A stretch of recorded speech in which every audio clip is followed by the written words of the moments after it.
ce que j'ai dit hier à la séance de la préparation de la semaine, comme je l'avais promis. J'ai parlé sur les annonces économiques et comment le comprendre, comment le interpréter et qu'est-ce qu'il faut faire. Okay? Comment arriver à prédire ce que les annonces économiques sera peut-être positif ou négatif. On ne fait pas déjà produire le chiffre exact que ça va sortir en même temps, non. Vous pouvez quand même avoir des ententes par rapport aux autres. Okay? Comme le marché, les analystes vont faire des analyses, les statisticiens vont faire l'analyse et vous faites des prédictions par rapport à les ententes. Pareil, vous pouvez aussi faire vos propres analyses en intégrant les données qui sont dans l'économie, qui sont déjà sorties, pour se prédire que ces annonces seront positifs ou négatifs par rapport à la monnaie. Lorsque vous faites du trading et que vous intervenez sur les marchés financiers, vous devrez savoir que vous faites de la finance. Vous êtes dans la finance et l'économie. Et ce ne sont pas le figuier qu'on va commencer à dessiner sur le graphique qui vont dépasser le prix. C'est pas ça. Okay? Je ne peux pas comprendre comment une monnaie devra bouger par rapport aux différents indicateurs techniques ou les traces qu'on va tracer sur le graphique qui vont commencer à bouger la monnaie dans une économie donnée. Non. Quand on parle d'une monnaie, on voit une économie. Chaque monnaie représente une économie. Par exemple, aux États-Unis, a pour monnaie les dollars. Les dollars représentent l'économie américaine. Toutes les décisions politiques, monétaires ou politiques budgétaires, peut-être aussi des décisions politiques dans la géopolitique, aura de l'impact sur la monnaie de cet État-là. On l'a vu avec l'attaque du 11 septembre, lorsque les indices ont explosé les dettes originelles, les dollars avaient perdu de la valeur. Pourquoi? Parce que son économie était à genoux.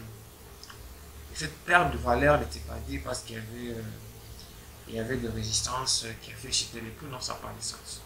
On l'a encore vu pendant la Covid-19, on a vu que toutes les monnaies étaient presque en baisse. Les dollars avaient tellement chuté et l'or avait pris de la valeur, les actions, les crypto-monnaies avaient pris de la valeur. Pourquoi? Parce qu'il y avait des décisions politiques, monétaires qui étaient mises en place pour lutter contre cette pandémie qui avait mis toutes les économies à genoux. Alors, ces annonces économiques, moi je les regroupe en 4 groupes. Le premier groupe, chez moi, c'est le revenu. C'est très important. Le revenu, c'est tout ce que nous gagnons. Ça peut être un don, ça peut être du travail, tout ce que nous gagnons, c'est un revenu.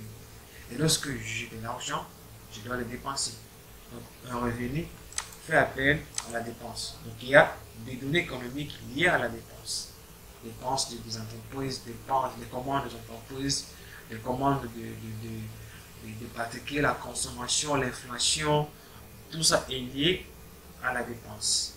Il y a aussi des données qui sont liées aux revenus, sur les salaires, les patrimoines, les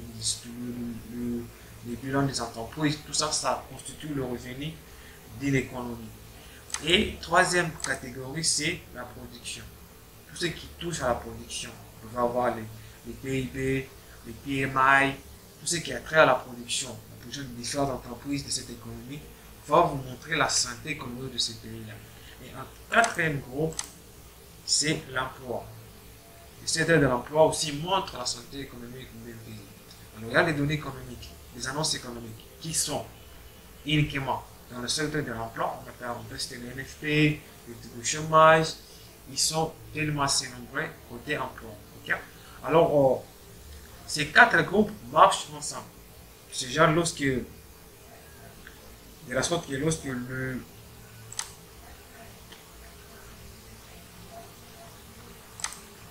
le revenu augmente, lorsque le revenu augmente, cela va stimuler la dépense. Okay? Et lorsque la dépense augmente, cela va stimuler la production. Lorsque la production augmente, cela va stimuler l'emploi. Et lorsqu'il y a plus d'emploi, cela va stimuler encore plus de revenus dans l'économie. Et ça sera pareil. Alors, si les données, les annonces économiques, côté revenus ont augmenté pendant un moment, vous devez vous attendre à ce que les annonces économiques liées à la dépense va également augmenter. Vous pouvez anticiper une augmentation sur les annonces économiques liées à la dépense.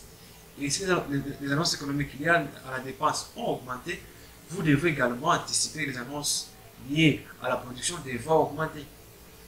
Et si les annonces économiques liées à la production ont pris de la valeur, vous devrez encore anticiper que les annonces économiques liées à l'emploi devraient aussi prendre de la valeur. Donc c'est tellement simple. Lorsque la production est forte, les gens vont créer, les entreprises vont créer plus d'emplois. Lorsqu'il y a plus d'emplois, il y a plus de revenus. Lorsqu'il y a plus de revenus, il y a plus de dépenses. Lorsqu'il y a plus de dépenses, il y a plus de production. Donc, ces annonces économiques vont se joindre, je peux dire, c'est marié entre eux. C'est ça l'idée globale de comment il faut les interpréter. C'est comme ça que je classe les annonces économiques et les LTV. Et je pense maintenant avoir une idée que telle annonce pourra être positive ou négative. Et si c'est négatif, qu'est-ce que je peux faire par rapport à la monnaie de ces pays-là? Si c'est le dollar, peut-être je peux me dire que si c'est négatif, comme actuellement toutes les annonces économiques liées au dollar, moi je m'entends que ça va de plus en plus négatif. Donc normalement, je vais mettre en vente les dollars américains et je vais chercher quelle autre devise, quelle autre économie se porte bien. Et les devises ensemble, j'ai une paire de devises qui vont me permettre de prendre mes positions en vendant les dollars et achetant cette monnaie-là. Okay? Et c'est pareil lorsque tout ne tourne pas bien, lorsque les revenus chutent, les annonces économiques liées à la dépense devront chuter. Et surtout que la dépense chute, la production chutera aussi et l'emploi chutera également aussi. Et les annonces économiques, ce sont les indicateurs macroéconomiques. Ce n'est pas ce qu'on vous dit que c'est les fondamentales accompagnent la technique, ça n'a pas de sens. Je peux prendre un exemple simple pour mon pays, moi je suis congolais. Nous avons les francs congolais chez nous aussi. Et les francs ne fait que perdre de la valeur par rapport au dollar. Donc si on prend la paire franc congolais contre le dollar américain, on se rend compte que cette paire est en pleine perte. Ce n'est qu'une chute. Mais ça fait que chute. Vous pouvez taper même sur ton vie franc congolais contre le dollar américain. Vous allez voir que c'est une monnaie en pleine chute tout au cours des années. Donc cette chute-là est bien à quoi? Est-ce que c'est parce qu'il y a autant de demandes, soit il y a peut-être autant d'offres, autant de supports? Non. C'est dû au problème économique de mon pays qui ne soutient pas les francs. Et ça se passe ainsi. Vous pouvez prendre le temps de l'exemple des différents pays qui ne sont pas présents sur le marché boursier, mais dont leur taux d'échange augmente, soit bouge un peu chaque jour. Et pourquoi ça bouge? Posez-vous des bonnes questions. Donc, je suis content de vous avoir fait cette petite vidéo.